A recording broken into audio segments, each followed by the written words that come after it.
Shopping Mall. Is this a bad movie? Well, let's get into it. I'm going to say right off the bat, I don't think this is a bad movie at all. What do you think? Well, we'll talk about it. Okay. Shopping Mall is from 1986. It lasts about an hour and 17 minutes. Very short for a feature-length movie. It's not so feature-length. But that's not a bad thing. Definitely not. What's the tagline to Shopping Mall? Shopping Mall. Where shotting will cost you an arm and a leg. Shopping Mall is the story of some teenagers trapped in a mall overnight, voluntarily. I guess they're not trapped. They're staying in a mall overnight to have a party, and there are new security robots in this mall. The mall is hit by lightning, the robots go crazy, and try to wipe out any and all intruders as they see them. So the movie opens with a punk running through a shopping mall at night, and he is being pursued by one of these robots. Yeah, the robots are called protectors, and they're like threes. Don't know, it's like a cheap Robocop. Yes, it is. The robot immobilises the young punk, and then we see this is actually a promotional video. Yeah, you see they're trying to raise funds and trying to get people to die, these robots. So there's 3 protectors on stage, and the guy in charge of it is like, they're state of the art, blah blah blah. Someone in the audience says one of the robots has a terrible ethnic look. I don't know, Mary. The one in the middle has an unpleasantly ethnic quality. Yeah, it's a bit strange. They all look the same. That's the gang. Questions are asked, including how does the robot know that you work there, you're not an intruder? So we're shown that the robots can read ID badges. And then we cut to inside an actual mall. Yeah, it's a fast food restaurant, and 2 of the young ladies working there, Susie and Alison, they're planning a party tonight. They can't wait. And then they cut to a shop, and these guys are planning the same party. Basically, a group of people are going to stay the night in the mall and make it a party to remember. For sure. But when night approaches, the mall is hit by lightning. Oh, sticky. And we see the security room where there are a couple of technicians and 3 of the protectors. Yeah, and the protectors just kill these guys. They kill one while he's looking at a naked lady in a magazine. And they kill the second one later, that they tease him as if he's at school. They're pulling his ponytail in that. It's the equivalent of pulling his pigtails. They're doing things behind him, and eventually they just stab him through the neck. Sorry, mate. By now the mall is closed, and the young folks are having a party in a closed furniture store. Oh, they know how to live it up. Well, they've got alcohol, they've got furniture, and the party basically is 8 people. 8 people, 6 of them standing kissing each other, and the other 2 on the other 2 have been set up. This is Ferdy and Alison. So we've got Ferdy and Alison, we've got Greg, Mike, Rick, his wife Trisha, we've got Susie, we've got Leslie, basically 4 girls, 4 guys. Yeah, so because it's so we set up a wee blind date, Ferdy and Alison sit on a couch watching an old 1950s horror movie, while the others find beds and couches right next to them and make love. Yeah, they do. Literally right next to me. There's loads of naked ladies. Yes, and lots of sounds of romantic enjoyment. Yeah, right beside these 2 watching a movie. Shut up! I'm trying to watch this. This is weird. It's a bit weird. I mean, I don't know how these actors kept a straight face, because they are sitting listening to, oh yes, you're the king, you're amazing, and all these other bedroom sounds while they're pretending to watch a movie. God. Oh God! You're the king! You're the king! Anyway, after a while, one of the boyfriends is sent for cigarettes by his girlfriend. There's a cigarette machine in the all, because it's the 1980s. A relic of a bygone era when Leslie sends Mike for cigarettes.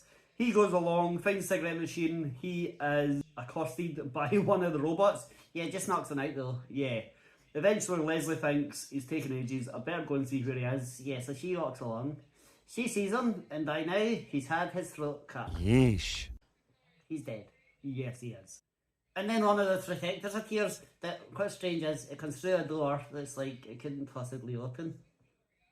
Oh yeah, it comes through a fire door, but it's like, the door's open inwards towards the protector, towards the robot.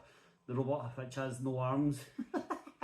Anyway, the protector comes through, gives chase to Leslie, And yeah, and it's firing lasers. It's a pretty bad shot. But eventually, just as all the others start to hear the screaming, and they look out the window of the furniture store, they see Leslie get her head blown up. It's terrific and horrific. And you know, that shot of her head blown up is the shot they use at the end of the movie when the credits are coming up. It's showing all the characters, showing their smiling faces with the actor's name at the bottom of the screen. But for Leslie, it's her head being blown up. Well, it could have been worse. Well, it could have been her thoughtless. Yeah. There's also a janitor who's killed by the protectors. Yeah, this is Dick Miller, legend, actor featured in many, many, many movies. You'll know him if you see him. Here he is. Switch your seat, pal. Don't mess with my reformer. One of the protectors approaches him, basically kicks over his bucket of water like a bully. Yeah, that's all these protectors are. Murderous school bullies. They should be in a Stephen King novel. And then they zap the water so it electrocutes Dick Miller. See that? I knew you bastards were gonna be trouble when I first brought you in here.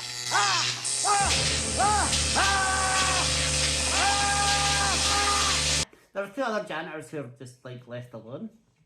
Oh yeah, that's true. And we never see them again in the movie. Also, whenever the protectors appear, there's just like jaunty music.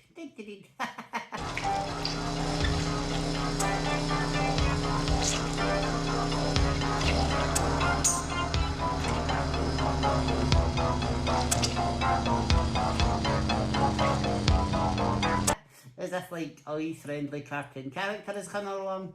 Yeah, but they're not wee friendly cartoon characters. Definitely not. So from then on in, it becomes a survival movie. The remaining 6 teenagers are rushing about the mall trying to hide, trying to destroy these robots. They try throwing propane tanks at them and shooting them. Yeah, because the guys go to this hardware store that sells guns, because it's America. Yeah. And they shoot the propane tank, blows up the robot, but then the robot just gets straight back up, so that was pointless. Yep. The girls are using tanks of gasoline. They think they'll set a fire and that'll burn the robot. Yet, it doesn't seem to work. But the robot uses its laser beam and shoots the can of gasoline that one girl's holding and sets her on fire. Yeah, that's right. So that's Susie out of the picture. The others head into an elevator in the mall, and then at the top of the mall, they cut the cables. Yeah, and doing this, they drop the elevator on top of one of the protectors. It crushes it, so that's one of the robots out. We got the sucker. So Greg is at the top of the stairs while the others are all climbing down. A protector sneaks up behind him and just pushes him off the balcony. Bye, Greg. So now we've got 4 left. The married couple, Ferdy and Alison. They decide, let's set a trap. Yeah, so they set up some mannequins in front of mirrors, and one of the protectors comes along, starts firing at the mannequins, thinking they're people for some reason. And then the laser beams bounce off the mirrors and shoot that protector, frying it. Yeah, it gets electrified. But as it does, it gets closer to the wife of the married couple, Trisha. She got shot. And then her husband, Rick, runs over to try and help her, and he gets electrocuted. So now we're down to 2 people and 1 protector. Ferdy manages to shoot the remaining protector. It doesn't hurt it, but it does say laser malfunction, laser malfunction, laser malfunction. Laser malfunction. Laser malfunction. Detect intruder. Detect intruder. Laser malfunction. About 1,000 times. We get it. Yeah. He runs off. Alison runs in the opposite direction. The robot chases Ferdy. Ferdy picks up a fire extinguisher, throws it at the robot. Yeah. But then the protector picks up that same fire extinguisher and throws it back. Hits him, knocks him onto his back. He lands on the ground and cracks his head open. There's blood under his head. Looks like he's dead, so now it's up to Alison. She goes into a paint store, she gets loads of tins of paint and pours them all over the floor, and then she pours white spirit all over the floor, and then she pours glue on top of all that. The robot comes along, she gets out of the way, the protector can't move on all the slippery surface and it's getting stuck in the glue. Oh yeah, by the way, every time a protector kills someone, it says, "Thank you, have a nice day." Thank you. Have a nice day. So Alison has the robot trapped, she lights a flare, throws it onto the flammable liquids at the robot's feet, and burns it alive. Yeah, the first she does, she goes, "Have a nice day." Well, actually, she says, Have a nice day, day. It echoes. Have a nice day.